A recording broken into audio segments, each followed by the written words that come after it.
Merry Christmas, and welcome to Moderate Fantasy Violence, a podcast about pop culture and the world around it. I'm Alistair. And I'm Nick. And this is the podcast that goes deeper. We don't just review films or TV shows, we talk about the bigger issues that surround them. In this episode, we'll be reviewing Star Wars: The Last Jedi, and then, as it's Christmas, we'll be discussing what makes a great Christmas film. But before all of that, Nick, what can you recommend to our listeners? Well, for the last week or so, I've been reading the book Moondust, In Search of the Men Who Fell to Earth by Andrew Smith. I actually have it with me and I can wave it to Alistair like I'm a fucking Blue Peter presenter. I can confirm it's here. It's here, it's real, even though that adds nothing to the podcast.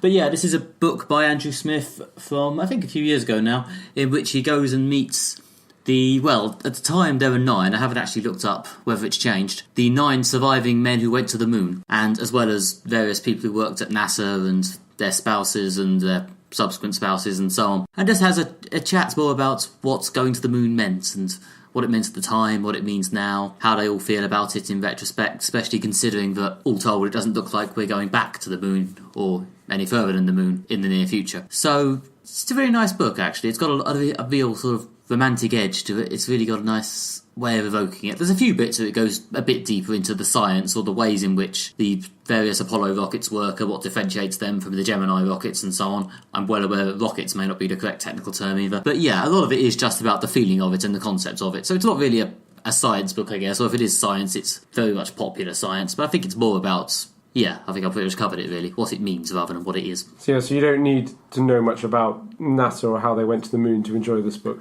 Certainly nothing that he doesn't summarise in a few sentences. No, it's not exactly autobiographical, but the journalist is part of the story. The journalist is involved. The journalist talks about, how he can remember the moon landing from when he was younger and what it meant to him before he sort of cycles out into what it means to both the wider society and the people who went there and what it was like in America at the time. And yeah, it's a good, interesting book. I say this as someone who is not that into spaceflight as a general thing. It's not something I've read many books about or even seen any films about. I believe we covered my failure to watch 2001: A Space Odyssey a few episodes back, a film which is referenced a few times in this book. I really should watch that film. But yeah, no, it's a really good book. If this is an area of any interest to you, I can actually recommend it. I mean, it's, according to the sticker, the fake sticker that's actually printed on the front, it's been shortlisted by Richard and Judy's Book Club on Channel 4, which will mean nothing to any American listeners we may have. But yeah, so I'm not exactly doing a deep dive to an unheard of book here, but yeah, if you haven't read it, it's worth a go. So this is part of your general, I don't know... Not Nick versus non-fiction. Yeah, this year when you decided you were going to read more non-fiction. Yes, the only fiction book I've read, I believe, since I started banging on about that, is La Belle Sauvage by Philip Pullman, which was, a special events break. I don't know.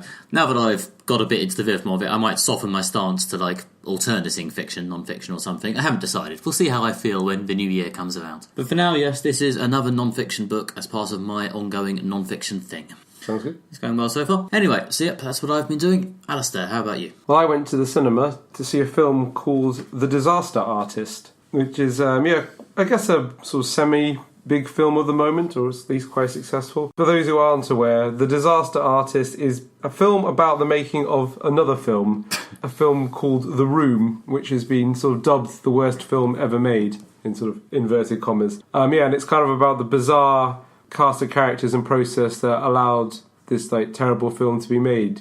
But somehow, actually the film was completed and the people stuck with it and released it in cinemas despite the huge numbers of problems they had working together and putting together a coherent story. It's a comedy, as you can imagine, in that there is quite a lot of humour to be made from discussing the room and the disastrous process behind making it. It's definitely a comedy of that kind of awkward persuasion. I don't know, I'm a big fan of Alan Partridge and Peep Show, The Office, that sort of sense of humour, and you really get that across the kind of, these people are sort of making a fool out of themselves in public, but it is funny. But I guess it also has this kind of warmth to it in the sense of there's a real story at its core about friendship and people trying to achieve something, no matter how flawed, I guess. So yeah, I really liked it. I thought it's a really entertaining film. Very funny, if anyone wants something that's maybe a bit different to watch over Christmas. that's in the cinema, I'd recommend this film. Yes, and for once, this is something I've also seen because I was there with Alistair when he saw it. This is probably something we would have reviewed on the podcast, were we still doing the thing where we review more than one thing. But yeah, no, I agree. It was really good. It will shock no one to discover that I have not seen The Room, in addition to having not seen 2001: A Space Odyssey. But yeah, although I'm sure I would have got a few more in-jokes out of it, this is still a really enjoyable, relatable film. They've done a good job of, hammering it down into a relationship. To be fair, a lot of it is, the entertainment is, I think, in this sort of massive, crunching, awkward performance by James Franco as Tommy Wiseau, the hero of the whole piece, who is, really willing to lean into just how awful he was, whilst still just about clinging on to your sympathy by a thread. It's a very delicate balancing act. It's kind of similar to The Social Network in that it's based on a book written by the guy who, interestingly, is portrayed in the film as the sort of even-handed everyman compared to the other crazy guy. So, it must be nice to be able to write these books in retrospect and portray yourself as the straight man rolling your eyes at this other guy's crazy antics. But who knows, maybe Tommy Wiseau is in a room now writing his response book. Yeah, James Franco certainly deserves a lot of credit for his amazing performance as Tommy Wiseau, who wrote, directed, produced, paid for and starred in The Room. It was, I guess, something of a passion project of his. And He's definitely got to have passion. Yeah. He definitely has. There's definitely passion spilled all over the pages. Yeah. There was a lot of passion that went into this film, and he's an unusual person. And if you're not familiar with the kind of folklore and sort of legend that's built up around the film The Room, it's worth looking into. It's kind of hard to describe what Tommy Wiseau is like, and that he is a very unusual person. I think this is the sort of part that actors really, really enjoy, someone who's got distinctive mannerisms and is definitely a part that requires a lot of performance. And James Franco is really, really good in the role. Again, he's really funny in the sort of very awkward comedic bits, but he does manage to make Tommy come across as a believable human being, and also managed to find the kind of the heart to the film. There is some warmth to it, and there's a kind of, at its core, there's a story about friendship and these two people working to make this film. So it's not all kind of like hiding behind your hands and grimacing at how awkward it is. I know. Well, there's quite a lot of that. There is a lot of that. Yeah, I like how James Franco is, because part of the joke, I guess, is that he's hanging out with all these actors in their 20s, and every time someone goes, "How old are you?" They go, "I'm your age," when he's clearly substantially older. And James Franco is, I think he must be in his mid-30s to late 30s by now. Okay. And he's been made up a bit to look slightly older than he is. They play in a few clips from the real film The Room at the very end of The Disaster Artist, and it's like, well, okay. Even though they've been making jokes all throughout the film, it's like seeing the real Tommy Wiseau is like, oh no, that's not just a guy in his maybe in his 40s, that's actually like your dad. Weird. Yeah. Although at the end, when you see the clips from The Room next to the clips they made for The Disaster Artist, it is impressive how faithfully they managed to recreate every little detail of The Room to make their reproduction look so similar, almost exactly the same. Yes, that was pretty impressive, yeah. Again, I say this to someone who hasn't seen The Room and has no context. It's a really good film. If you enjoy a good awkward comedy, then I'd get yourself out there for that. Okay, and this episode's big review is, probably to no one's surprise, Star Wars Episode 8, The Last Jedi. This is a film which arguably needs no introduction, but here's a short one anyway. This is the next episode in the main Star Wars narrative, or the Skywalker saga, the sequel to The Force Awakens from a couple of years ago, following the surviving cast of the original films, mostly Mark Hamill as Luke Skywalker and Carrie Fisher as Princess, now General Leia, along with the new characters from the last film, Daisy Ridley as Rey, John Boyega as Finn, and Oscar Isaac as Poe Dameron, and loads of others, but if I just list the whole cast, we'll be here all day. So yes, as I say, doesn't need that much introduction. The plot pretty much continues straight on from Force Awakens. They're still fighting the First Order, the new incarnation of the Empire, led by Adam Driver's Kylo Ren, who is of course Han Solo's son. And yeah, I think we're just going to get into it now. The last point I should probably add is, full spoilers, spoiler warning, maximum spoilers. The film's been out a week now, so we're going to let ourselves spoil it, because it would be very hard to talk about it in any meaningful way without spoiling it. So if you haven't seen it, don't listen to this, but you can jump forward to our next section, which is about Christmas movies, and I think we can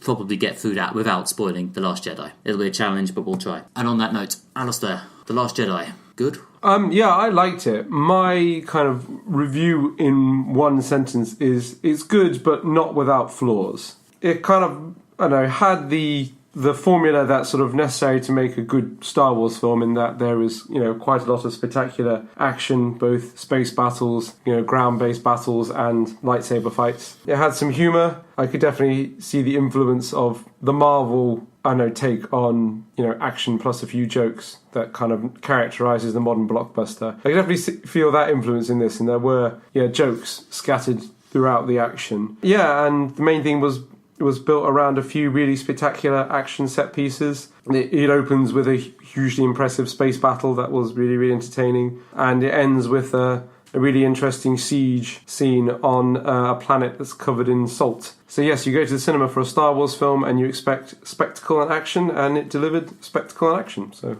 I was entertained. Yeah, I really liked it as well.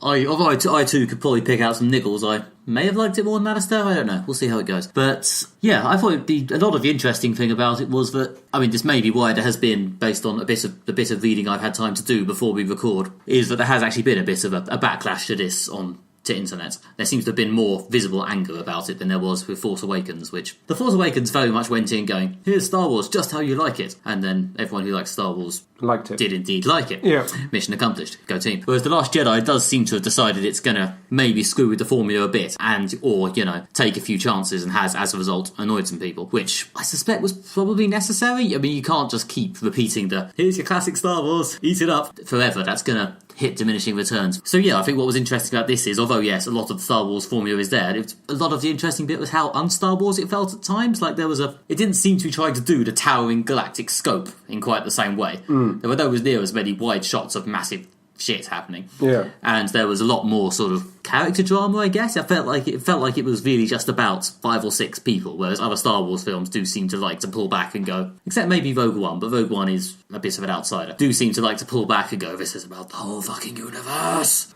So yeah, I liked that. I liked the sense of it trying to do something a bit different, and also maybe try to push the mythology on a bit, but I'll get onto that later. But yeah, I liked it. I like a good middle of trilogy film, because, sometimes that means they can sort of take a step back from the need to kickstart the plot or end the plot and do a bit of meandering. And I like that, and that's also possibly the big criticism you could do at this film. Does it meander a bit in the middle? It's very long, and the middle bit you could sometimes feel yourself going a bit, okay, you could probably have cut a couple of steps out of this middling subplot. Not middling as in quality, middling as it is in the middle, just to be clear. Finn, there's a sort of fetch questy bit where Finn and a new character called Rose, who I liked, bugger off to another planet, which possibly runs on a bit and just does become a bit of a let's keep them busy with the busy work. A lot of the criticisms aimed at The Force Awakens was that people claimed it was too similar to A New Hope. And when I saw the trailer for this film and included a shot of Imperial, or now First Order, AT-ATs walking across sort of a white covered terrain towards a rebel base, I was thinking, please do not open with the rebels escaping from a snow planet again, because that'll just be the same criticism that you're rehashing Empire. And, well, spoilers, but that scene actually was the end of the film. And also it turned out to be salt, not snow, which actually was quite a clever effect. The fact that the final battle takes place in this Dead Sea-like salt-covered environment meant that as the salt gets turned over, obviously underneath, like in the Dead Sea, it's brown and browny red underneath. So after the big battle, there was a big smear of kind of red everywhere. So it looked like the whole landscape would be covered in blood, when actually it was just the salt that had been turned over. But it was still a defeat for the heroes, the rebellion were defeated. So it kind of had a really powerful visual imagery to that shot, and that whole way they made the salt planet look. And that was really powerful. It looked like it was covered in blood, and it allowed them, because it was salt, to keep that 12A certificate. Yeah, it's one of these things, it looks cool. The sci-fi physics of it, well, sci-fi might be strong, but the physics they explain vaguely work. Yeah. And they introduced lots of cool vehicles, like the skiers that run along that in a line, which let you have the sort of the lines tracing around each other. Yeah, it was just a cool looking bit. It was very visually nice. I mean, there were definitely a few sort of really blow you away sequences from Rian Johnson here. Ryan Johnson? I think it might be Ryan. I think it's Rian Johnson, yeah, but he was really well directed, this film. I think he's most famous for his work on... We've done quite a few films, but he worked on Breaking Bad and gave it its distinctive visual style. I think it's Breaking Bad and Looper he's probably best known for. There's also Brick, a film which has very distinctive visuals as well. I mean, there were some absolutely breathtakingly beautiful shots in this film. Maybe the way we kind of evaluate films sometimes is... I always find does it have the kind of sense of humour stroke good action? Yes, it does. Does it have any moments that are, inverted commas, transcendent? Does it transcend above just having action and humour? And this film definitely had moments that did, and like some of them were in the really distinctive visuals. There was another bit when, well, the rebels are trying to escape and they're about to be destroyed by a First Order ship. So one of the larger rebel ships goes to light speed and rams the First Order's flagship. And, you know, obviously a touching moment when a main character sacrifices themselves. But it's beautifully shot, this kind of moment of this kind of flash of light, and then you see the First Order ship literally like with a cleaved in two, and it's just done to pure silence. And this is kind of, I just felt my breath escape in that moment. There was just a really powerful image and really strong visuals. So yeah, there were a few moments like that in the film that really did just like took my breath away. Yeah, that was gorgeous. And it's good as well because I had seen that coming as the resolution to the situation, I don't know, about a few minutes, about maybe 10-15 minutes beforehand. So I was all prepared to write this down on my little bullet points as good idea, a bit predictable. But yeah, fuck it was executed so beautifully in the end, but I don't even care. That one sequence where the ship just flies through the First Order ship was just gorgeous.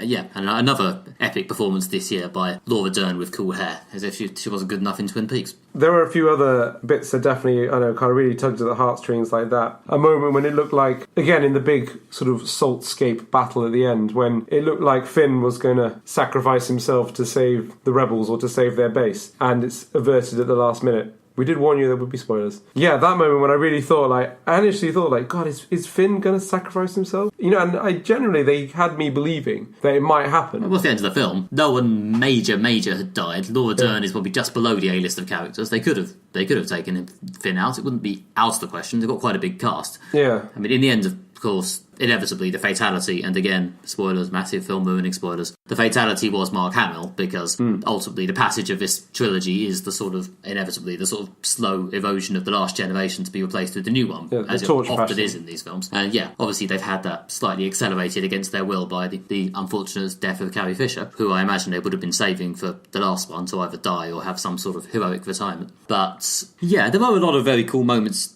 in this film, which, yeah, did probably, for me, just about make up for some of the odder paced stuff in the middle. And I did like a lot of what it was trying to do. Like, I mean, this is one of the things that's annoyed people, I'm aware. A lot of the Luke Skywalker stuff, a lot of the looking back and actually realising that a lot of his attempts to become a Jedi Master kind of failed, and is it even a good idea to have a Jedi in the first place? And I think he's more or less portrayed as being right. I mean, he does give a bit about not being the last Jedi at the end, but I don't get the feeling that's meant to neuter anything he'd said about the fact that having an elite Jedi Order may not actually be, and training kids up for it in little academies, may not actually be an amazing idea, as shown by most of his speeches to Rey and the bit where he and Yoda, or the ghost of Yoda or something, burn that tree down. Yeah. So yeah, I think it's tackling some interesting things and obviously annoying a lot of people at the same time, but still, I think if you're gonna, again, bother to make new Star Wars films, you can't just wank off the shaft of the old stuff forever. No, I mean, they were trying to take it in a new direction. As I said, The Force Awakens was very much criticised for being too much like A New Hope, and this film, it's similar to Empire Strikes Back in that it's obviously the middle of a trilogy. It's the darkest part of the trilogy, at least I assume it'll be. I haven't seen the third one, but this is a film where the bad guys pretty much win. The Resistance is pretty much wiped out. The core group of main characters escape on the Millennium Falcon right at the end, but it's generally a sense of the bad guys are at their zenith. I like how they didn't quite go all the way into that, though. Like, I guess probably because they must have known that's what people were expecting. They didn't really lean too hard into, the goodies are fucked now and the baddies are winning. I mean, yes, Kylo Ren has ascended and he's leadership of the First Order and he's quite powerful. Yeah. But he's also quite unstable, and his sort of second-in-command friend, who clearly hates him, is just a sort of weaselly little man, you know. They might be currently in charge and, a bit dangerously unstable, but they're not the most efficient evil force in the universe. And the goodies, I guess they've lost Luke Skywalker, but they're together, and there was more of a sense of, we're resilient, the rebellion lives on, rather than, we're fucked now. Yeah, that's definitely the note they ended on, the fact that the idea of resistance and hope against, the oppressive First Order has been reborn, and, the light of freedom will never go out, or something like that. I like the fact that they've become legends in the universe. So it ends on a happier note. But again, the overall trajectory of the story is quite dark, and there's quite a lot of betrayal along the way. There's a lot of characters being killed or sacrificing themselves. At the same time, this is not Empire. This is a different film. It's got its own plot, its own structure, and it's trying to do its own thing. And if the criticism of The Force Awakens was it was too similar to A New Hope, this is quite different to most or any Star Wars film I've seen before. I mean, it's got TIE fighters and stormtroopers and lightsaber fights and big space battles, but I know it's got a lot of plot in it. Well, yeah, totally. Taking that and making it seem different is an achievement. I mean, the actual final scene, the one with that kid looking towards the stars, I mean, there's a bit where he sort of force pulls his broom to himself. Which, combined with Luke's earlier remarks about the Force is for everyone, rather than just the Jedi, I mean, that might be, I guess, in some ways, possibly going forward, the biggest change in the Star Wars mythology. I guess, in that rather than it being the elite Jedi, it's basically the X-Men now. There's just Force-capable kids springing up. Well, we're going to have to wait and see where they take that in the next film. Well, yeah, but if they are going to pull Star Wars forward, and, it has to be said, not only does this change represent an interesting new era, it also makes it much more easily splittable and franchisable. It's a win-win-win-win-win. Yeah. No, there is that. So, we've said a lot of nice things about the film. I did say it was a good but flawed film. Some of my criticisms are, yes, I think it's quite slow in the middle. It seems to be the main flaw, in that the casino-based heist, which kind of takes up a significant chunk of the middle of the film with Finn and Rose running off to do a sort of side quest, probably could have been jettisoned. Although it has a few good visual bits. I don't know. I quite liked some of the social commentary stuff they tried to do in that section. I mean, it's something that they haven't done that much in Star Wars before, actually looking at the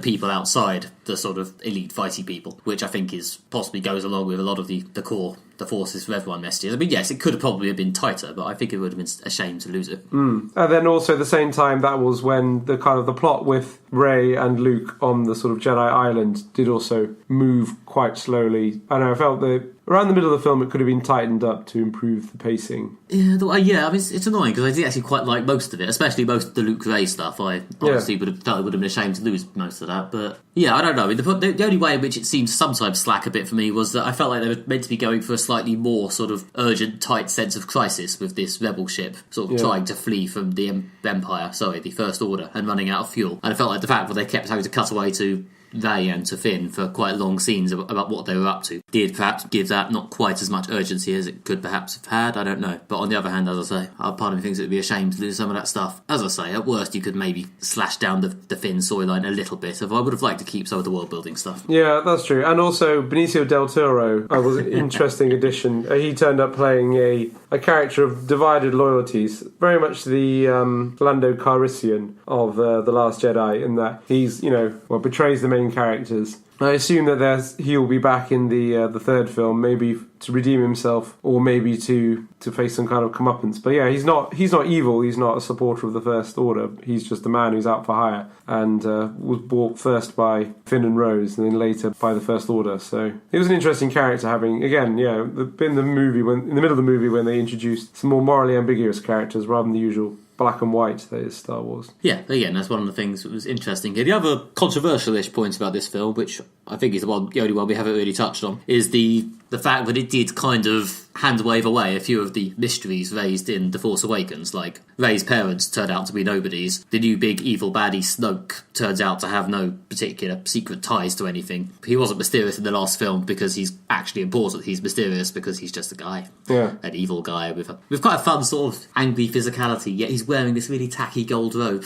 And he's just, I don't know, there is something faintly disgusting about him, but he's also just a bit shit. Yeah. I mean, I didn't have a big problem with either of those. I quite like the fact that the twist with Rey is that there is no twist. You're expecting a big revelation, like, she was Snoke's daughter or Kylo Ren's sister or something like that. You're expecting a big revelation, and the big revelation was that no, she's just an ordinary person who the Force has gifted with immense powers. I quite like that, rather than it might have seemed too artificial to cram in more twists and things like that. And also, talking about Snokes wasn't really a great villain. He's very much he's a big baddie who's bad for bad's sake, and that's about it. So I quite like the fact that they dispatched him about halfway to two-thirds of the way through this film, so that their principal core, really good villain, Kylo Ren, played incredibly well by Adam Driver. Yeah, I thought he was excellent in this film.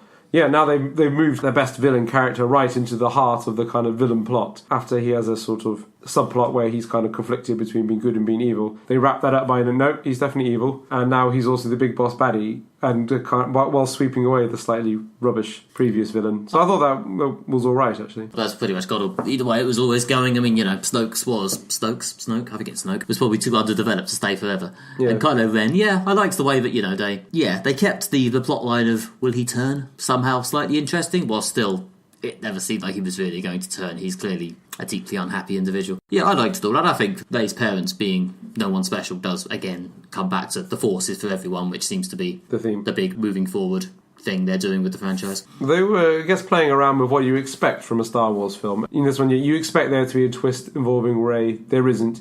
You expect Kylo Ren to see the error of the darkness and be drawn back towards the light. He wasn't. You expect the big evil villain behind everything to be the kind of evil presence that runs through all three films, as it was in the previous two trilogies. He's not. He's dead. The villain who's front and centre is the big villain. I suppose what you want from your fan service. I mean, I'm not a big lifelong Star Wars fan, to be honest. I hadn't seen the first original trilogy until just before Force Awakens came out. But yeah, for me, Yoda turning up and Luke having his badass moments at the end, which was pretty badass, by the way. Yeah, that was a good bit. And a nice twist. I mean, again, spoiler. But yeah, the whole he's not really there twist, which should have probably been obvious because of the way that they just turned all their guns on him and he just doesn't die and clearly isn't affected at all. Yeah. But because you're sort of used to the language of these films, you're sort of maybe he just isn't affected because he's a force-powered badass. But no, it's because he just isn't there. Because it's a trick, You should have probably seen it, but you didn't because they've deflected it by tricking you with what these films normally do. Yeah. That was great. I like this film a lot. My few minor niggles are somewhat defeated by the fact that I just really liked it. Yeah. The only other criticism I have is that, although it was a long film, and I have said that some bits can be tightened up, I actually thought some bits could have been longer. Like, there were a few bits that I thought were quite good, but were, over a bit too quickly. My main one is, it was one of my favourite scenes in the film, which is why I probably wanted it to be longer, is that after Rey and Kylo get together and kill Snoke, they then are attacked by his bodyguards, who are characters that have been in the background of previous Star Wars films, the sort of red stormtroopers in red cloaks, the kind of Imperial bodyguard, who've always stood in the background and never really done anything, and now it turns out they have a blistering selection of unusual semi-lightsaber-like weapons, and there's a pretty impressive fight scene in which Kylo and Rey team up to fight the Imperial Guard in this kind of big red chamber where Snoke lives, and it's a pretty impressive fight sequence. But it is sort of over, I thought, a bit quickly. I would have preferred it to last a bit longer, and to it to be a bit more epic. Similarly, there's just a few kind of bits out of space battles or escape scenes which I thought there could have been a bit more fighting. Like the moment, for example, when Finn finally has his confrontation with the Silver Stormtrooper, the Captain Phasma. Captain Phasma, yeah. So that again, is over relatively quickly. Yeah, I did think that about the showdown between Rey and Kylo and the Praetorian Guards. I was okay with the length of that. Although I do agree that considering that Captain Phasma was kind of set up as Finn's semi-nemesis, their showdown did seem to end quite quickly. I guess also I like the fact that they dispatched several big villains in this film, which did give it a sense of this is epic, big things are happening. This is epic, big things are happening. It's not just second film, run on the spot, wait for the ending. Yeah, exactly. They're not treading water with plot before a big finale. This is definitely kind of things moving forward. They've dispatched a villain who's big in terms of his power and his sort of power within the universe of the story, but in terms of the way we perceive the story, he's kind of very much in the background behind Kylo Ren. So they've dispatched him to focus more on Kylo Ren. Finn's nemesis has been dispatched. Luke passes away at the end. There won't be any Leia in the next film because I think they've announced that they're not going to digitally resurrect her as they did for Peter Cushing in Rogue One. To be honest, good. Having seen their attempts at Leia at the end of Rogue One, I know obviously if it were a whole film they'd try harder, but I think, having a whole film of her in full light trying to actually interact with other characters whilst made from computer pixels would probably be a bit rubbish. I don't know. I mean, I guess they'll either just have to conspicuously never mention her again or write her out. I don't know. I guess they've got the big scrolling text at the front of the film. You could have, oh dear, General Leia died in that. I don't know if that would seem a bit tossed off and disrespectful, but it is an obvious way of writing her out using the mechanics. I think they'll just will have her mentioned in the background, so she'll be somewhere else in the universe. I think that's probably, to be honest, the safest way to go with it. I mean, to be fair, I'm sure there's a great idea out there, but it may well just be, she's just not there anymore. Yeah. But no, I'm Pretty happy with that as this year's Star Wars film? Yeah, it was ambitious, which I liked. It tried to be different to Force Awakens and also to Empire Strikes Back. It tried to do, tell a big story in which a lot happened and add some complexity to the universe. I don't know, yeah, it tried to do a lot, which is, you could be cynical and go for an easy, popular cash-in, as a lot of franchises do. There was a degree to which Rogue One was, clearly aimed to be more of a, here's a competent, entertaining Star Wars-themed Christmas blockbuster. I really liked Rogue One. I really liked it as well, but it wasn't trying to push, the medium forwards in heavy inverted commas. I really think that The Last Jedi was trying to do something quite groundbreaking, and I don't think it succeeded in its ambition.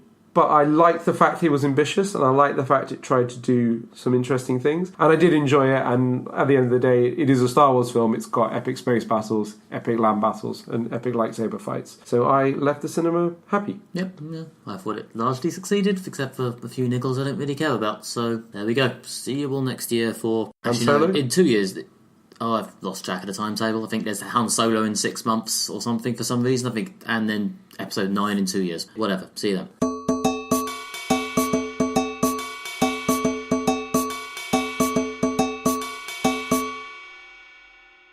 Okay, and on to our, related topic isn't really the right term here. This is our special Christmas extra topic. What makes a great Christmas film? Yes, last year we watched Die Hard, in my case for the first time, and had a big discussion on whether that was a Christmas film. This year we're just going to, take in the whole subgenre. So, what makes a good Christmas film? Is it mentioning Christmas? Is it just taking place at Christmas? Personally, I don't think so, but cool. Or is it something else entirely? Alistair, what is it? Well, there's several different ways you can look at the question of what makes a great Christmas film. And I guess there are films that are specifically about Christmas. Or Christmas films. Yeah, Christmas films. And then obviously there are films that are kind of big events that are around Christmas, like we've had, to link it back to the Star Wars film we just discussed. Star Wars isn't Christmassy, but it is a big Christmas event, because there's a sense that Christmas is a big event and a big time for celebration, and people want big entertainment, even if it's not specifically related to Christmas. Yeah, but then again, Star Wars, the recent Star Wars films would make a bumload of money pretty much whenever they came out. If it wasn't Christmas, it would be summer. I think they chose Christmas because there is a sense of Christmas is a big event time, especially an event time for family entertainment. I'm curious what Hollywood swinging parties they decide which films get to come out in the special Christmas slot. Like, for years it was Lord of the Rings. There was a period where it was Harry Potter, although I think those films eventually sort of fell off their Christmas release dates. Yeah, well, then there was some Hobbit films over a couple of years, and then... Oh yeah, but no one cares about them. Yeah, now for the last 3 years, there's been Star Wars films at Christmas. And next year it's Aquaman. It is, yeah. In terms of the films that deal directly with Christmas, I think there's kind of two, again, broad approaches. You can either be a film that's full of Christmas love, or a film that kind of subverts it in some way. That's kind of... This is not a kind of lovey-dovey Christmas film. I mean, the best example of a film that's about joy and love at Christmas is probably The Muppets Christmas Carol. That certainly seems to be our generation's big Christmas film of choice. Yeah. I think possibly because we are apparently the first big, annoying, postmodern, snarky internet generation. And that film does have the right combination of snarky jokes and sincere, lovey Christmas stuff. Yeah. I'm pretty sure there are better films, or maybe better is the wrong word, there are other films from past or even future generations which hit the Christmas sweet spot in the way that they like. I gather that people slightly younger than us seem to quite enjoy Elf. I myself saw Elf once. I didn't hate it, to be fair. I know some people seem to viciously hate it. I just thought, this is okay. Sense of humour's a bit too lol, he's fallen over for me, but, whatever. But yeah, I suspect it might be a generational thing. I'm told some people just watch Frozen at Christmas, which I don't remember being that Christmassy, but there is a lot of ice in it. There is snow, and I think that might have come out at Christmas, although I am not certain. So, yeah. But I think you're right. Each generation does seem to have its great, feel-good Christmas movie. Like probably Elf, as you say, for people slightly younger than us. I mean, it's usually something you see as a childhood. It's tied up with that childhood sense of wonder and awe at Christmas. Before you became cynical. I mean, for previous. The days before I became cynical. 6 years old I was. Which was coincidentally about when Muppet Christmas Carol came out. Yeah. I mean, that's it. I mean, it's one of those things that, certainly our culture really values being retro and things that arc back to a past, I guess, because, as we discussed in a few episodes ago, Ragnarok is probably going to happen, or at least everyone's really worried that it is, and we're all a bit bummed out by the present. So yeah, other podcasts have like jolly in jokes, but apparently since the Ragnarok episodes, we can't seem to get through a podcast without talking about how we're all going to die. Yeah, sorry guys. We all seem to really enjoy harking back to our childhoods, which, you know, and there seems to be, everyone goes through this point of they see something while they're a kid, a Christmas movie, and it kind of captures that sense of wonder and awe and love at Christmas, and as time goes by it never fades or whatever, or it allows them to have that connection back to that sort of, you know, that childhood innocence and just pure love of Christmas. I mean, like you say, for people maybe just a little bit younger than us, it's probably the Jim Carrey version of How the Grinch Stole Christmas. Do people actually like that? Because like I say, I'm aware that the Elf movie is actually popular. I thought the Grinch Jim Carrey film just sort of happened and then went away. Well, Elf is certainly a bigger hit, and yeah, for people of our generation, it's The Muppets Christmas Carol. For people of previous generations, you know, there's It's a Wonderful Life, or Scrooged, or Miracle on 34th Street, is it? Yeah, there have been two versions of that. I forget which one's the classic. There's the Richard Attenborough one, and I think is that the remake? I should have looked that up beforehand. Yeah, so I mean, it does seem to be a sort of cyclical thing that each generation wants to discover its sort of childhood Christmas wonder film. With the usual broad structure of someone Scrooge-like. There is a reason that seems to be the archetypal Christmas story outside that one with the baby in the hay. But just, you know, being a Scrooge. Man self-references self.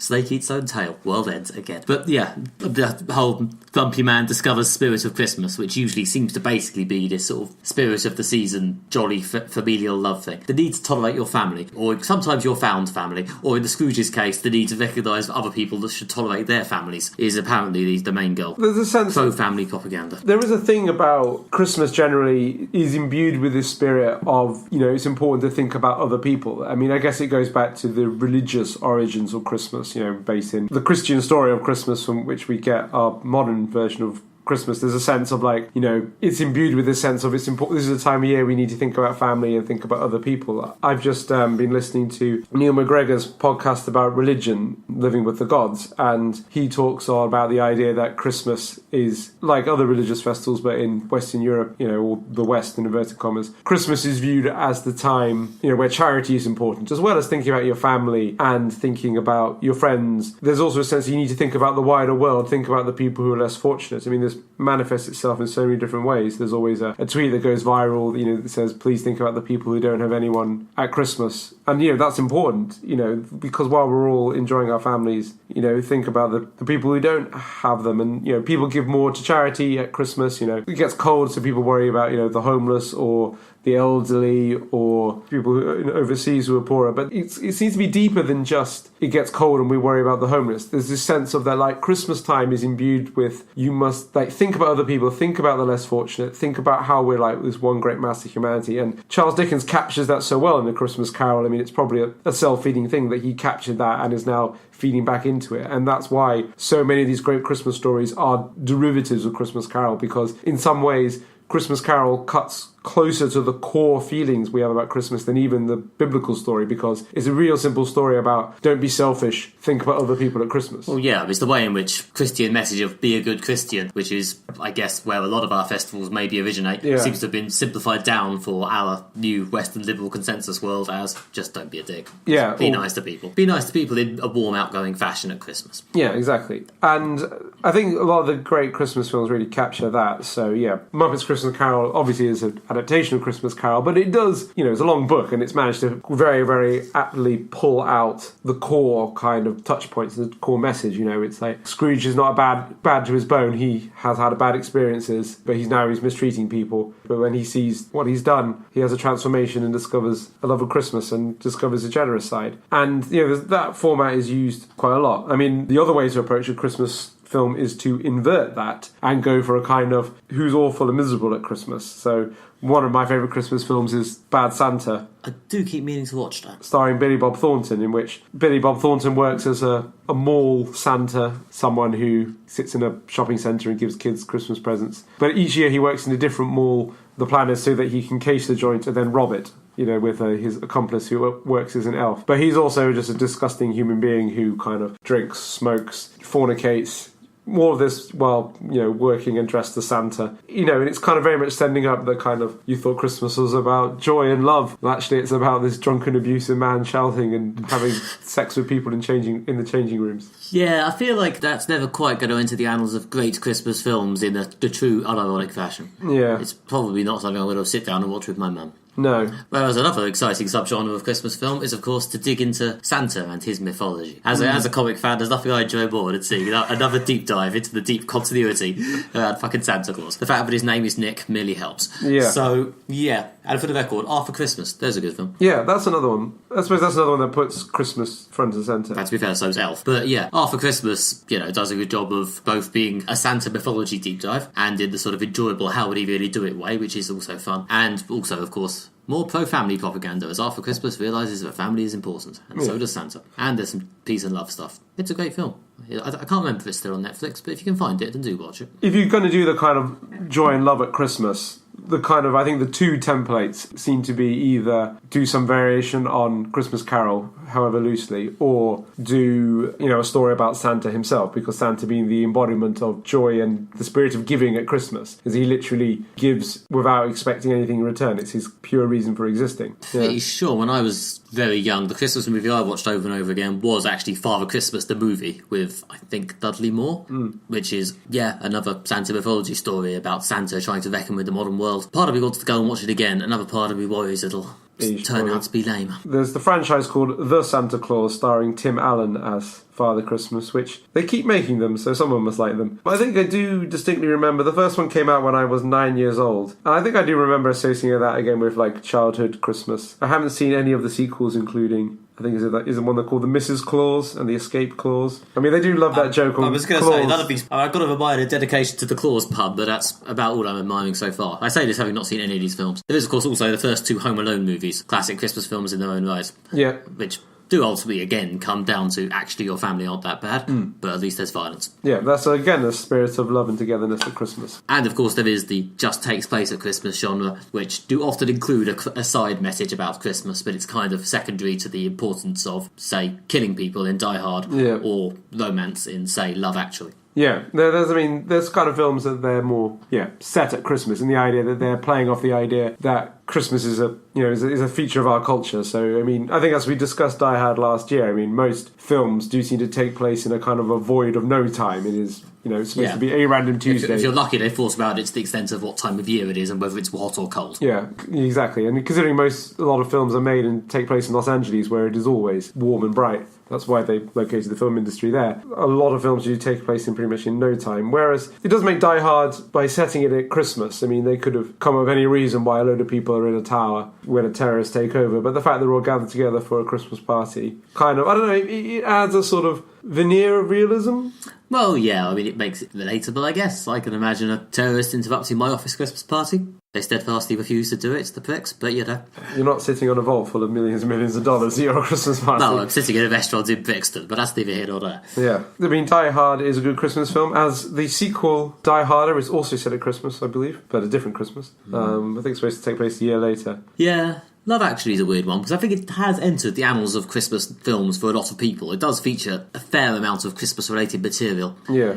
Yeah, I still struggle to think of it as a Christmas film, because it's still actually just clearly about more Richard Curtis twee rom-commings. You're right, it's like Die Hard, in that it's set at Christmas and kind of plays with this broader idea of what's going on at Christmas, but it's not really trying to say something specifically about Christmas other than a general sense of togetherness, as opposed to a film like The Santa Claus, when you have Santa Claus is expressly a character. Yeah, Yeah. I don't know. It's always weird to talk about films trying to say something about Christmas when, I don't know if they never have anything new to say. It's just always about how you deliver the message everyone wants to hear about peace and love coming to all. Yeah. These aren't films I've gone off way into the long grass, but I enjoy how the Doctor Who Christmas specials as the years gone by, because there have been 12 of them now. And my point was, they've clearly run out of different ways to reiterate the Christmas message. Yeah. Because most of the time, to be honest, the fact they take place at Christmas is a bit tossed off. The last one that desperately needed to be at Christmas was probably the time when they too redid the Christmas. Actually, I don't know. They did have Nick Frost as Santa a few years back. Yeah. That was quite fun. Well, I've liked a few of them, but that was the last one I both liked and had actually was aggressively Christmassy. The rest of them are just a bit. Someone's having Christmas dinner. It's snowy here for some reason. Yeah. We haven't seen this year's special yet, obviously. But yeah, clearly, at some point you become self-conscious of how many different ways you could repeat the Christmas message. But happily, if you're a film, that's probably less of a problem. You don't have to worry about people watching you in box sets until they're just bored by you. Yeah. Or if you are watching a load of Christmas films at Christmas, then you probably are wanting to mainline that lovely, warm, glow Christmas feeling. So they've all got to shoot that eggnog into my veins.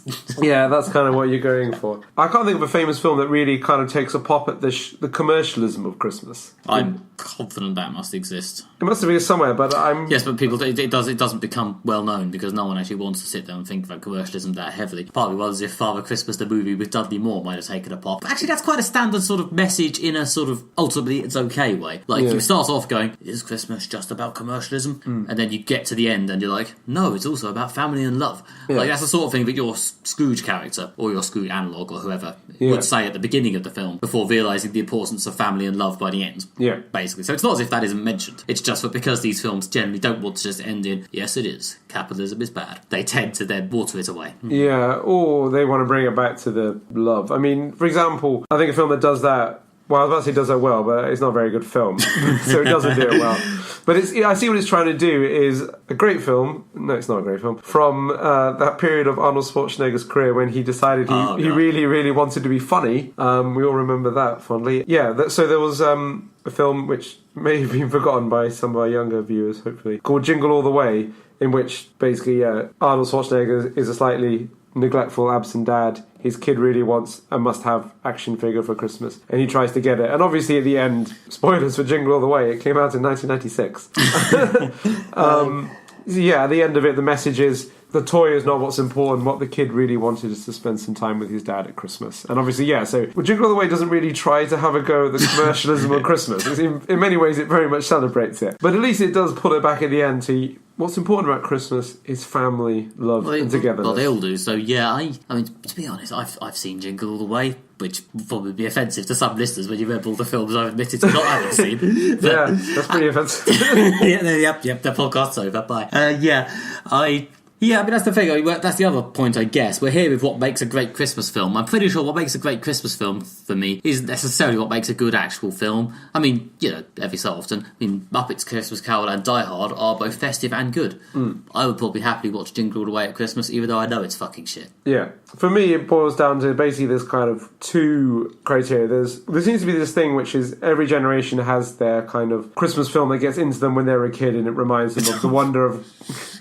That was not intended. The spirit of Christmas getting into you. This isn't really a route to go down in your Christmas Santa-related section, is it? I'll decide whether to edit it later. Carry on. So there's either the sense of you see a film when you're a kid and, you have that kind of uncynical, uncritical, sort of joyous love of Christmas, and then that film for some reason captures that feeling and allows you to kind of either channel it or hold that bit of you despite you grow up and you become cynical, or you can't maintain childlike levels of enthusiasm for Christmas as a grown-up. I mean, it's just a bit freaky if you could, to be honest. But, I hear it's easier if you have kids. Well, I don't have children, but I assume it's very much you're kind of experiencing it by proxy through them. You're never going to recapture that yourself. So apart from you can sort of recapture it a bit through a film you've seen at the time, and that film, for some people, I'm sure that film is Jingle All the Way, and it's not a good film. But it doesn't really matter if it's good or not. It's captured that sense, and it will always be there. And so that's one, you can't really make a film like that. You can make a successful family film at Christmas, and it'll get under your skin. And it's a good format for making a film. I mean, Elf, if it wasn't a Christmas film, is probably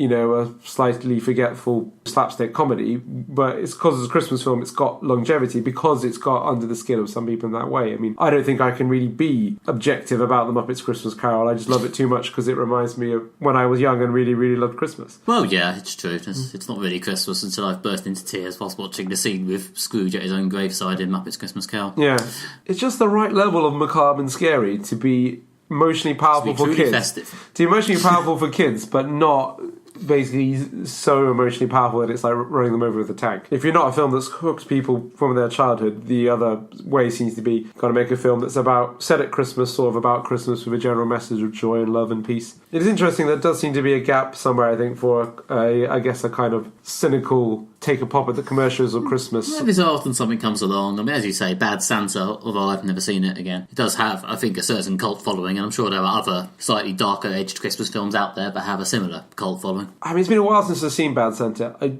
don't think it is so much... I mean, there's a certain amount about the commercials of Christmas. It's more about the humour of, like, Santa is an alcoholic and he's, like, having sex with women in women's big and tall section of one of the clothing shops. Nice. That's a recurring joke in the film. Well, if you want to hear jokes about Christmas capitalism, you can, of course, read my comic story, I'm Banking on a White Christmas, available now on my website, with art by Robert Ahmad. Not a film, but it is pretty great.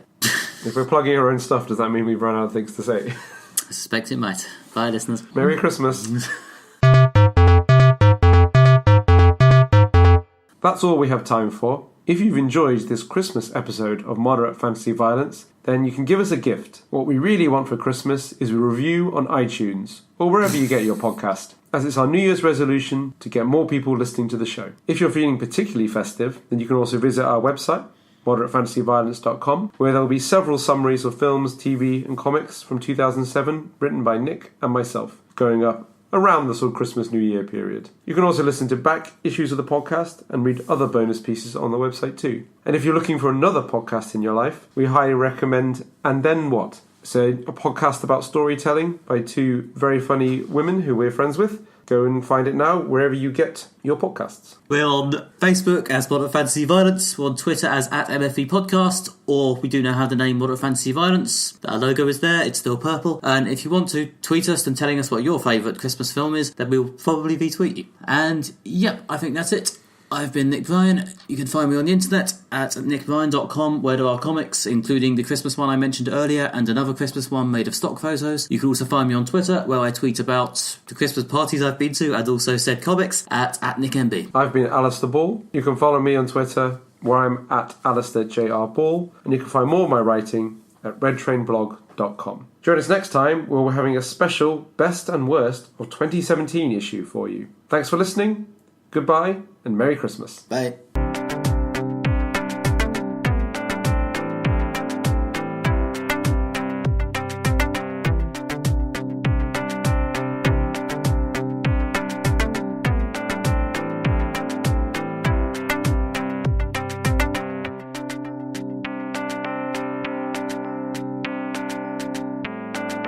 It's actually kind of similar to The Social Networking, but I think it's been written by a book. What am I on about? It's kind of similar to A Social Networking, but there. I'm pretty sure there are Bestmas? Jesus Christ. Bestmas. Festive. We're all festive here, aren't we? It's the very Bestmas.